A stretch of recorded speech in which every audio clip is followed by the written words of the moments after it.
하나님 말씀 구약 창세기 6장 13절 말씀부터 22절 말씀 봅니다.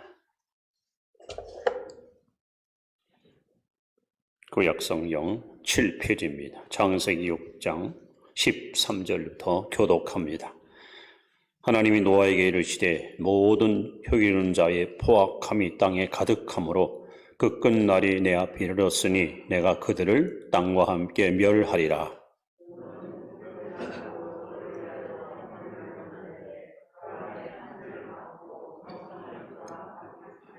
내가 만들 방주는 이러하니 그 길이는 300규빗, 너비는 50규빗, 높이는 30규빗이라.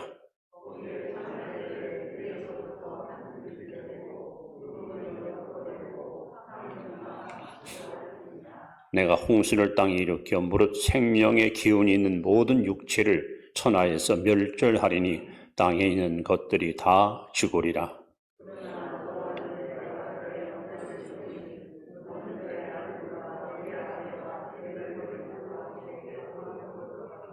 혈육 있는 모든 생물을 너는 각기 암수 한 쌍씩 방주로 이끌어들여 너와 함께 생명을 보존하게 하되,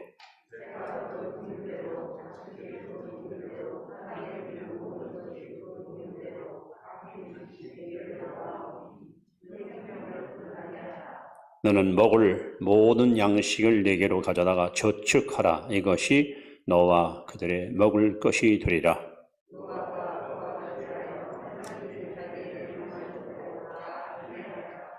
아멘. 참 잘 오셨습니다. 은혜 충만하시 바랍니다. 우리 한번 따라합시다. 너를 위하여 방주를 지으라.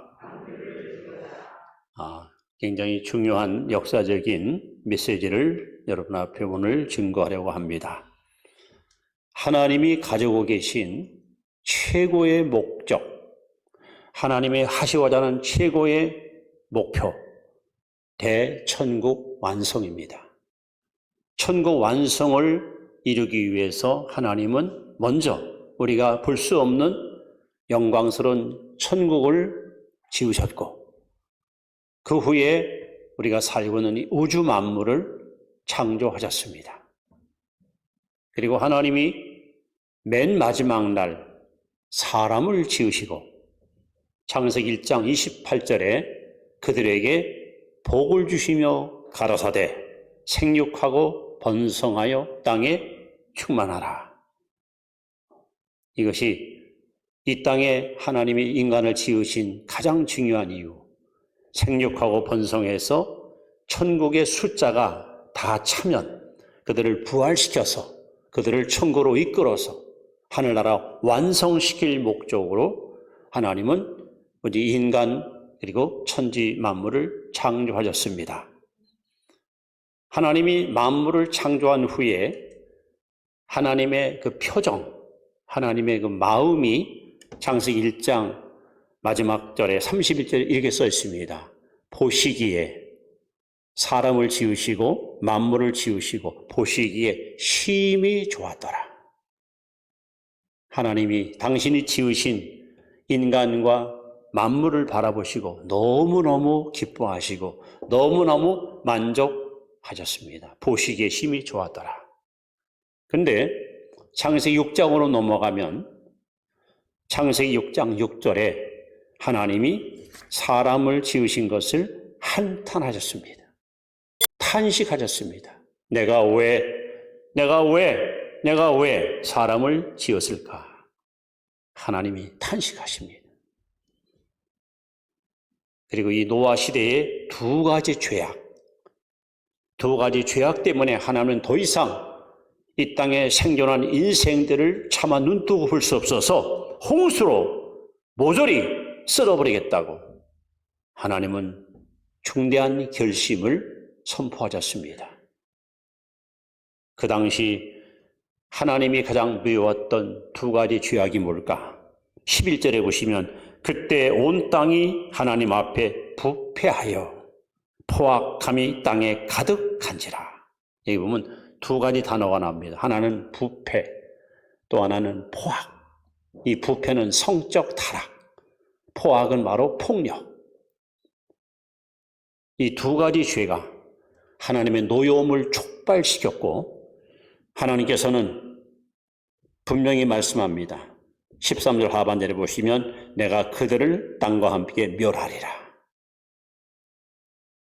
그리고 하나님은 노아에게 찾아오셔서 이렇게 말씀합니다. 너를 위하여 방주를 지어라. 이제 온 세상은 이 땅에 생존하는 모든 인류는 한 명도 남김없이 홍수 심판으로 멸망을 당할 터인데 노아야, 내가 살 길은 하나밖에 없다. 너의 너 가정이 살 수 있는 유일한 길은 하나밖에 없다. 너를 위하여 방주를 지으라 하는 겁니다. 그래서 하나님이 오늘 방주의 제도를, 방주의 설계도를 노아에게 자세하게 말씀합니다. 길이가 136m, 굉장히 크죠? 또 넓이가 22m, 높이가 13m, 방주의 무게만 해도 32,800톤. 어마어마한 방주를 노아가 하나님 말씀을 듣고 120년 동안 성실하게 지었습니다. 훗날 성경은 증언합니다. 그때에 겨우 8사람만 구원받았다. 제가 이 말씀을 드리는 것은 노아 때는 하나님이 홍수로 세상을 심판했지만 이제 앞으로는 홍수가 아니라 불로 세상을 심판하십니다. 그리고 노아 홍수의 이 사건은 하나의 예고장입니다. 하나의 예고편입니다. 진짜 심판은 앞으로 반드시 이 땅에 임하게 됩니다. 그래서 오늘 저와 여러분에게 있어서 정말 중요한 것은 이제 여러분 자신을 위해서, 여러분 나 자신을 위해서 우리는 방주를 지어야 됩니다. 그래야 우리는 구원받습니다. 그래야 우리는 심판으로부터 여러분 면제를 받을 수 있습니다. 하나님께서는 오늘 3가지를 노아에게 명령하셨습니다. 방주를 짓되 첫째, 잣나무로 지어라. 고페르나무로 지어라. 두 번째, 역청을 안팎으로 칠하라. 세 번째, 먹을 양식을 저축하라. 자, 3가지 말씀을 이제 구체적으로 여러분 앞에 소개하려고 합니다.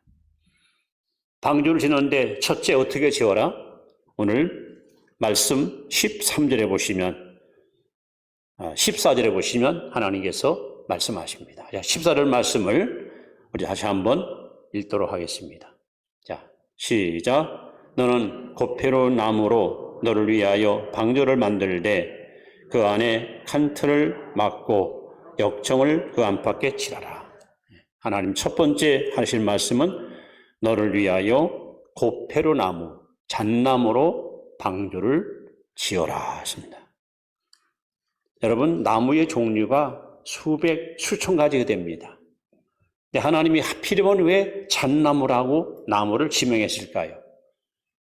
저는 이 말씀이 참 궁금해서 오랜 세월 동안 말씀을 묵상하고 말씀을 연구하면서 하나님이 하필이면 왜 잣나무일까?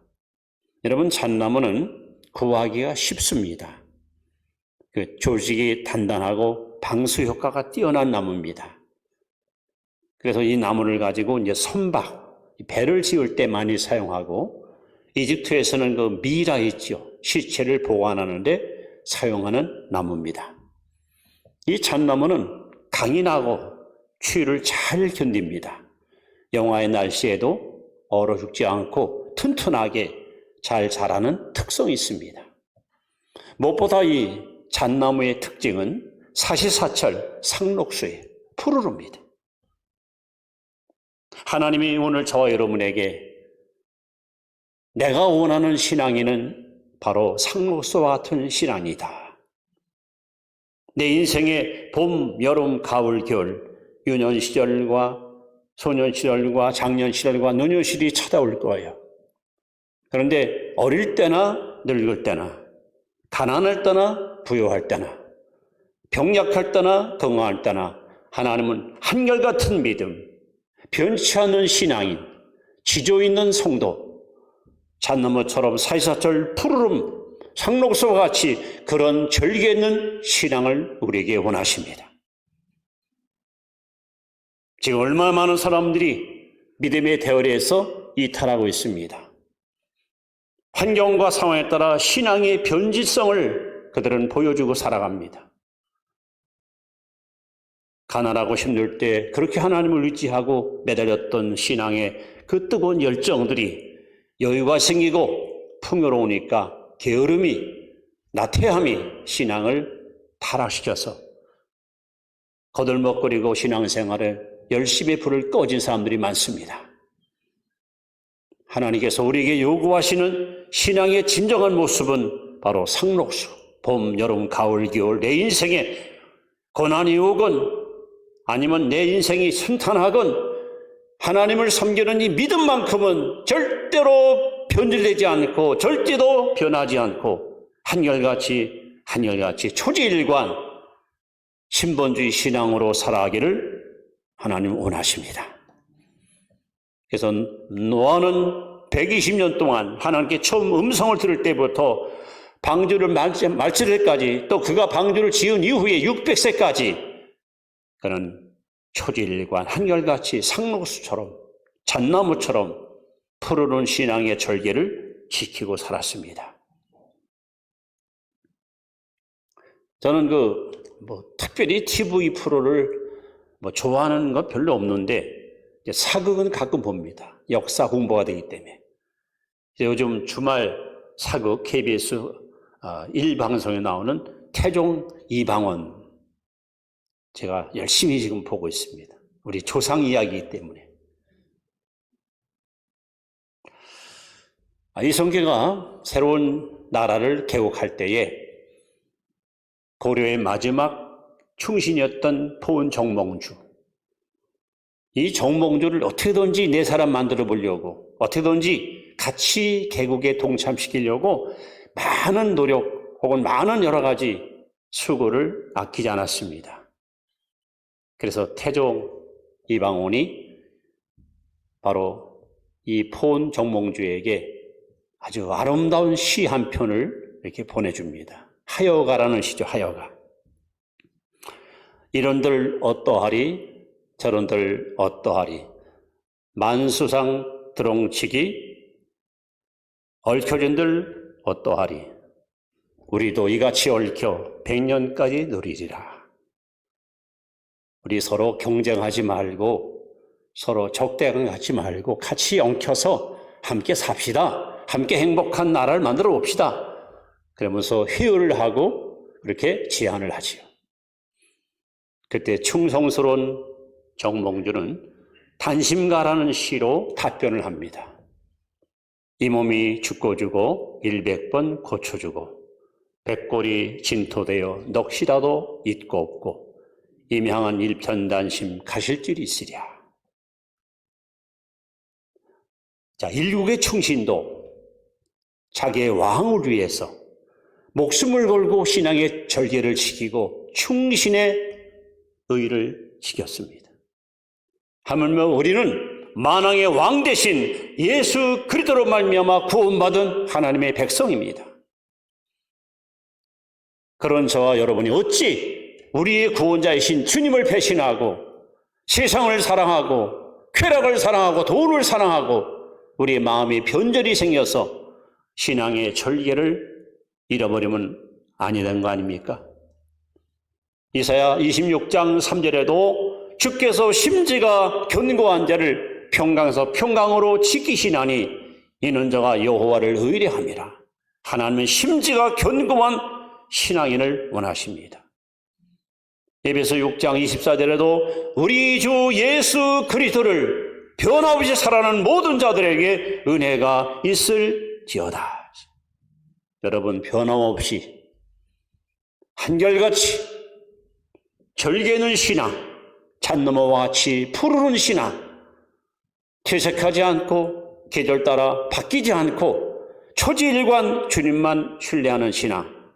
하나님은 노아에게 방주를 질 때 잣나무로 지어라. 내가 원하는 신앙은 변절되는 신앙이 아니다. 카멜레온처럼 바뀌고 뒤집어주는 신앙이 아니다. 사나 죽으나 굶으나 먹으나 불행이나 행복이 오거나 하나님을 믿는 그 믿음만큼은 절대로 변치 않는 상록서와 같이 이런 신앙의 성도가 되라고 주님은 우리에게 잣나무로 방주를 지으라고 말씀합니다. 여러분은 지금까지 어떤 마음과 어떤 각오를 가지고 하나님을 섬겨오셨습니까? 어떤 상황이, 어떤 형편이 우리에게 전개되더라도 거기에 여러분 마음 뺏기거나 흔들리지 말고 아가서 4장 12절에 성도들의 마음을 성경은 이렇게 표현합니다. 잠근 동산, 덮은 우물, 봉한 샘. 여러분 서울 종로 사가에 가시면 종묘, 창경원 그리고 그 비원이 있습니다. 잠근 동산 바로 비원이에요. 이 비원은 아무나 못 들어갑니다. 왕을 위해서만 문을 열어야 됩니다. 왕이 들어오면 문을 닫아야 됩니다. 오늘 여러분의 마음속에 왕 중의 왕이신 예수님을 위해서만 문을 열고 그분만 여러분 마음에 모시고 살아야지.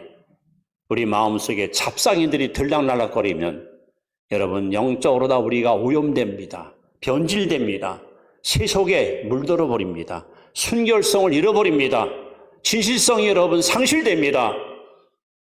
하나님께서 잣나무를 강조한 이유가 여기 있습니다. 상록소가 되라. 아무리 날씨가 추워도 날씨가 더워도 내 인생에 고난이 와도 행복이 와도 절대로 변치 않는 초지일관의 믿음을 가지고 하나님을 섬기라고. 자, 두 번째 하나님은 노아에게 말씀합니다. 14절 말씀에 또 같은 말씀이 나옵니다. 역청으로 안팎에 칠하라. 자, 다시 한번 읽습니다. 시작. 너는 고표로 나무로 너를 위하여 방주를 만들되 그 안에 칸들을 막고 역청을 그 안팎에 칠하라. 두 번째는 역청을 안팎에 칠하라. 여러분, 나무로 만들어진 배입니다. 나무와 나무 사이에 소위 그 방수제, 역청을 바르지 않으면 어떤 일이 벌어집니까? 물이 새겠지요. 그러면 방주에 들어간 사람이 훨씬 더 위험합니다. 여러분, 배가 물이 새면 가라앉잖아요. 더 큰 위험이 찾아오잖아요. 그래서 하나님은 노아에게 말씀합니다. 안팎으로, 밖에나 아니라 저희 그 역청을 쳐라, 역청. 근데 그냥 역청, 방수제, 우리 그렇게 이해하지만 이 성경 원본에 보면 이 역청이라는 말, 카파르라는 말이에요. 카파르. 놀랍게도 그 뜻은 속죄하다, 사하다 이런 뜻이에요. 속죄하다, 사하다. 즉 예수 그리스도의 보혈을 상징하는. 여러분, 아담이 하와가 범죄한 후에 제일 먼저 그들의 어떤 행동이 여러분 나타날까요? 부끄러워요. 죄짓기 전에는 부끄러움 몰랐어요. 짓자마자 여러분 부끄러움과 수치스러움 때문에 그들은 무화과 나무를 뜯어서 엮어서 자기 치부를 가렸습니다. 그러나 햇빛이 나오니까 아무래도 이 이파리가 말라 죽겠죠? 그때 하나님께서 창세기 3장 21절에 여호와 하나님이 아담과 그 아내를 위하여 가죽옷을 지어 입히시느니라. 최초의 옷 이야기가 나옵니다. 이 가죽옷은 뭡니까? 짐승의 옷이, 짐승의 그 가죽이죠. 결국 부끄럽고 창피한 그 수치를 가리기 위해서 한 마리의 짐승이 죽었습니다. 짐승의 피가 결국 타락한 아담 하와의 허물을 덮었습니다. 이때부터 성경 이야기는 피의 이야기로 이어집니다. 그리고 출애굽기 12장에 넘어가시면 너무도 우리가 잘 아는 유월절 이야기가 나옵니다. 하나님이 애굽에 있는 이스라엘 민족을 해방시키기 위해서 바로에게 모세를 보내서 내 백성을 풀어주시오, 자유를 주시오 계속해서 경고하고 권면했지만 바로는 그 많은 노예들을 뺏길까 봐 오히려 더 강하게 노예들을 괴롭히면서 자기 사유화를 삼으려고 몸부림칩니다. 하나님은 바로의 강팍한 마음을 깨트리고 항복을 받아내기 위해서 엄청난 재앙을 애굽에다가 쏟아붓습니다. 소위 10가지 재앙이죠. 그 재앙이 강도가 점점 강해집니다. 점점 세지는 거예요. 그러나 9가지 재앙을 쏟아부어서도 바로는 끝까지 항복하지 않습니다. 이 바로는 바로 마귀를 상징합니다. 이제 하나님께서 마지막 카드를 꺼내십니다. 모세에게 말씀합니다. 모세야, 이스라엘 백성들이 가서 전하라. 가족 단위로 1년 된 흠없는 양을 잡아 우슬초에다가 그 피를 찍어서 집집마다 문지방에 피를 발라라. 피가 묻은 집에는 재앙이 넘어갈 것이고 피가 묻지 않은 집에는 반드시 재앙이 들어가서 그 집의 맏아들, 그 집에 기른 가축 중에 첫 초태생은 다 죽을 것이다. 모세는 이 말씀을 백성에게 알렸고 백성들은 하나님 말씀을 듣고 집집마다 흠없는 양을 다 잡았어요. 그리고 그 붉은 피를 자기 집 문지방에다가 흥건하게 발랐습니다. 그리고 그날 밤 하나님의 무서운 죽음의 저주가 애굽에 임했는데 피가 묻은 집에는 재앙이 넘어갑니다. 유월합니다. 피가 묻지 않은 집에는 그 집에 왕의 아들부터 시작해서 대신들과 백성들의 아들들이 모두가 다 한 명도 빠짐없이 죽음을 당했습니다. 결국 이스라엘 민족들을 구원한 것은 어린 양 피 때문이었습니다. 바로가 마귀가 항복한 또 바로 어린 양 피 때문에 항복했습니다. 만약에 어린 양의 피가 없었으면 고센에 사는 이스라엘 백성들도 똑같은 재앙과 심판을 받았을 겁니다. 그래서 출애굽기 12장 13절에 보시면 내가 피를 볼 때 너희를 넘어가리니 재앙이 너희에게 내려 멸하지 아니하리라. 순전히 이스라엘 백성들이 보호를 받고 구원받은 것은 그들의 어떤 수양, 도덕, 윤리 혹은 그들의 노력의 소산물이 아닙니다. 어린 양의 피 때문에 그들은 구원을 받았습니다. 그래서 훗날 히브리 9장 22절에 피 흘림이 없은즉 죄 사함이 없느니라. 여러분, 앞으로 주님이 이 땅에 오셔서 이제 홍수가 아니라 불로 심판할 텐데 어느 가정이 어떤 사람이 심판으로부터 보호를 받을 수 있을까요? 예수의 피로 죄 씻음 받은 사람, 예수의 피가 묻어있는 집, 예수의 피가 증거되는 교회, 그들만 하나님이 보호해 줄 것이고 보혈의 피가 없는 개인도 가정도 교회도 나라도 반드시 하나님의 심판을 피할 길이 없습니다. 감리교를 창설한 요한 일실내의 간증에 보면은 그 어느 날 기도하다가 잠깐 잠이 들었습니다. 천국문 앞에 자기가 와 있는 거예요. 천사들이 그를 아름답게 이렇게 영접해 줍니다. 웨슬레는 궁금했습니다. 천사에게 질문했습니다. 도대체 천국에 누가 들어옵니까? 그랬더니 천사가 미소를 지면서 그래서 웨슬레가 물었습니다. 혹시 천주교인들, 소위 캐톨릭 신자들 여기 들어왔습니까? 아니요. 그럼 장로교인들은 들어왔습니까? 아니요. 자기 이제 감리교 창설제. 그럼 감리교인들이 들어왔습니까? 아니요. 요새는 깜짝 놀랐습니다. 내가 감리교를 창설한 창설자인데, 아니, 감리교 신자 하나도 안 들어왔다니, 이게 도대체 뭘까? 아니, 캐톨릭 신자도 안 들어왔고, 장로교인도 없고, 감리교인도 없고, 그럼 도대체 누가 들어왔습니까? 그랬더니 천사가 하는 말이, 천국에는 교파가 들어오는 것도 아니고 천국에는 장로교, 감리교, 성결교, 신자가 들어온 것이 아니라 예수의 피로 죄 씻음 받은 사람만 들어옵니다. 여러분 오해하지 마시고, 제가 목사이기 때문에 천국 간다고요? 천만의 말씀입니다. 나는 모태신앙이니까, 우리는 5대째 예수 믿는 집안이니까 천국 간다고요? 천만의 말씀입니다. 오직 천국에 들어가는 유일한 조건은 딱 한 가지, 예수의 피로 죄 씻음 받은 사람만 들어갈 수 있습니다. 하나님은 노아에게 역청을 안팎으로 칠하라. 여러분의 마음의 문설주 안팎으로 예수의 보혈 피가 여러분 묻어 있어야 우리 안에 죄악이 들어오지 않습니다. 우리 안에 세상의 물결이 범람하지 않습니다.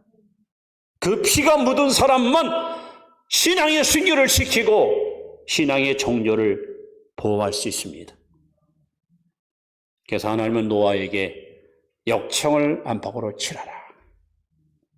마지막 때에 우리가 심판으로부터 면제받고 구원받기 원하신다면 여러분, 예수의 피가 내 안에 항상 증거로 남아있어야 됩니다.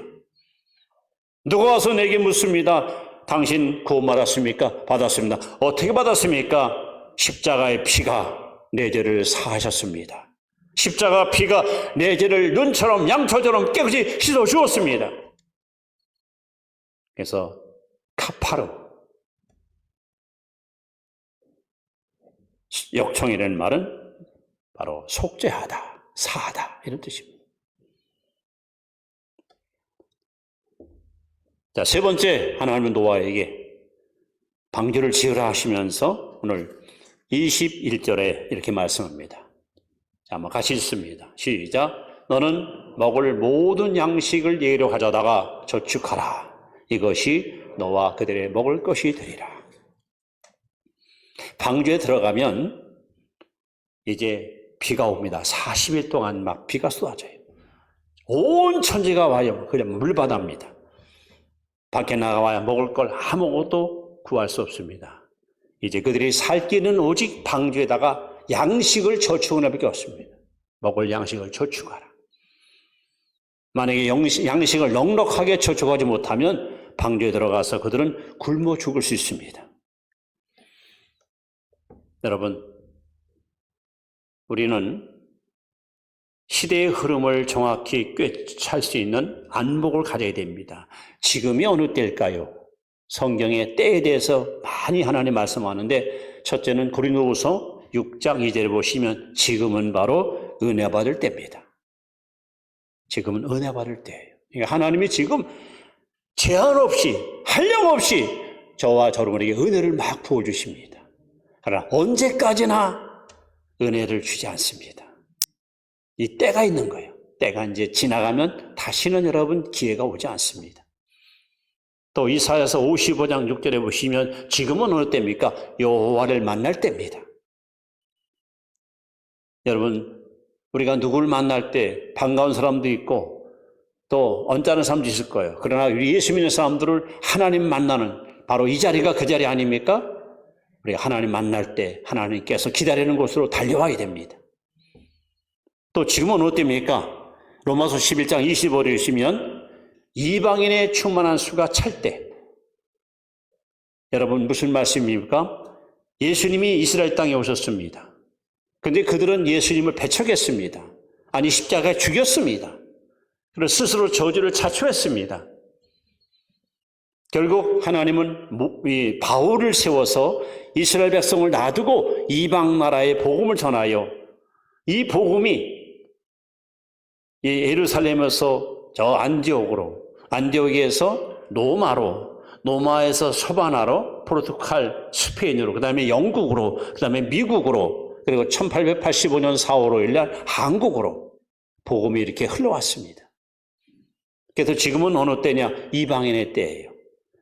지금 여러분 이스라엘 나라 가면요, 예수 믿는 사람이 3%도 안 됩니다. 지금도 예수를 인정을 안 해요, 구세주로. 하나님이 이방 사람을 구원하기 위해서 하나님께서 그들의 눈을 멀게 해놨어요. 근데 언제까지가 안 해요? 이제 이스라엘 사람들이 2000년 전에 이 땅에 오셨던 그분이 바로 우리의 메시아라구나 하고 그들이 예수를 인정할 때가 되면 이방에게 임했던 이 모든 은혜가 여러분 중단될 수 있습니다. 그러니까 하나님이 하나없이 언제까지나 우리가 자유롭게 예배드리고 은혜 받을 수 있도록 하나님께서 우리에게 한없는 은혜를 베푸는 것이 아니라는 겁니다. 때가 있다는 거예요. 때. 여러분이 건강할 때 예수 참여해야 됩니다. 지금 여러분이 신앙생활 잘해야 됩니다. 이때를 여러분 놓치고 나면 우리는 두고두고 후회할 수 있습니다. 더군다나 아모스 8장 11절에 보시면 놀라운 하나님의 예언이 이렇게 선포됩니다. 주 여호와의 말씀이니라. 보라, 날이 이를지라. 내가 기근을 땅에 보내리니 양식이 없어 주림이 아니며 물이 없어 가람이 아니요 여호와의 말씀을 듣지 못한 기갈이라. 영적 흉년이 온다는 거예요. 영적 기근이 여러분 온다는 거예요. 그러면 사실은 말씀이 사람이 이 바다에서 저 바다까지 북쪽에서 동쪽까지 비틀거리며 여호와의 말씀을 구하려고 돌아다녀도 얻지 못하리니 그날에 아름다운 처녀와 젊은 남자가 다 칼하여 쓰러지리라. 하나님 말씀을 듣고 싶어도 하나님 말씀을 경청하고 싶어도 듣지 못할 때가 온다는 거예요. 영적 기근이 온다는 거예요. 기회를 우리가 붙잡지 못하면 두고두고 후회합니다. 예수님은 누가복음 17장 27절에 이 마지막 우리가 사는 이 시대를 가르쳐 노아의 때와 같으려 했어요. 아까 말씀했죠. 노아 시대 때 성적 타락과 폭력이 난무해서 하나님이 그들을 다 썰어버렸다 그랬어요. 지금 이 땅에 여러분 얼마나 영적으로 성적으로 타락해 있습니까? 지금도 무자비하게 여러분 약한 나라를 갖다 미사일로 쏴대어 죽이고 그 생명을 갖다가 파리 목숨처럼 그렇게 지금 잔인한 독질의 아들이 이 땅에 생년에 있지 않습니까? 이제 오늘 마지막 말씀을 여러분 앞에 소개합니다. 베드로후서 3장 6절 7절에 보시면 그때에는 노아 때에는 물로 세상을 심판하였거니와 이제는 앞으로는 불로 세상을 심판하리라. 노아 때에 여러분 8사람만 살아났어요. 다 심판으로 죽었습니다. 그 살아난 사람은 누굽니까? 너를 위하여 방주를 지으라 하는 그 말씀을 믿고 잣나무로 역청을 칠하고 먹을 것을 저축했기 때문에 8사람만 살았어요. 그럼 앞으로 물보다 더 무서운 불의 심판이 많은데 그 심판날 여러분들이 심판으로부터 보호받으려면 여러분 상로소 같이 정말 변함없는 믿음 갖고 주를 섬겨야 되고 매일매일 예수의 피로 여러분 영혼을 깨끗하게 닦아내야 되고 하나님 말씀을 잘 여러분 듣고 마음에다가 이 말씀을 저축해서 여러분 안에 믿음을 자꾸 여러분들이 여러분 양식을 채워야 됩니다. 지금 여러분이 시대에 기도하시고 말씀 듣고 믿음 생활을 잘 여러분이 계속 보강시켜야지 나중에 시간 흐른 다음에 그때 가서 은혜 받겠다고 기도하겠다고 여러분 그 기회를 놓친 자에게는 또 다른 기회가 온다는 거 보장할 수 없습니다. 그래서 오늘 말씀을 이렇게 결론을 짓고 있습니다. 우리 창세기 6장 22절 말씀을 우리 다 같이 한번 읽고 마무리합니다. 자, 시작. 노아가 그와 같이 하여 하나님이 자기에게 명하신 대로 다 준행하였더라. 다 준행하였더라. 오늘 여러분이 들은 말씀, 이 말씀을 여러분 삶 속에 반드시 적용시키고 실천하십시오. 잣나무로, 역청으로, 그리고 먹을 걸 저축하는 성도가 되십시오. 그러면 어떤 심판이 이 땅에 올지라도 우리는 노아의 가족처럼 온전한 구원을 반드시 받게 될 것입니다. 오늘 이 말씀은 앞으로 임할 하나님의 존엄한 심판에 관한 여러분 중대한 메시지입니다. 지금 여러분들이 이 말씀을 듣고 정신 차리고 바른 믿음 생활을 하지 않으면 두고두고 후회할 날이 올 것이에요. 여러분 절대 그런 어리석은 성도가 되지 마시고 지혜로운 성도가 되어서 아모스 4장 12절에 내 하나님 만나기를 예비하라. 항상 준비하고 또 예비했다가 언제 주님 오실지라도 떳떳하고 당당하게 주님을 맞이하는 그런 알곡 성도들, 바로 여러분이 그 주인공이 되시기를 주의 이름으로 축원합니다. 기도하겠습니다.